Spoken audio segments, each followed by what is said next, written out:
Hello everyone, in this video we will learn how to delete folder in new Outlook. So let's start. Open your new Outlook application, and to delete folder simply go to the left hand side and you can see the all folder list. Simply right click on the mouse and click on the delete option. But here the delete option is not visible because these folders are all system folders. So you can't delete these folders.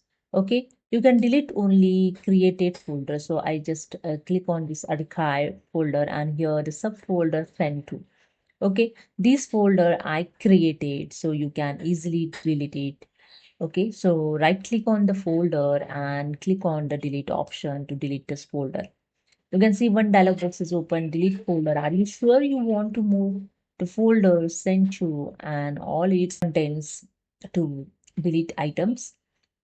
Just click on OK, and that's it. Your folder is deleted. Now you can see in archive, there's no showing the arrow to open your subfolder.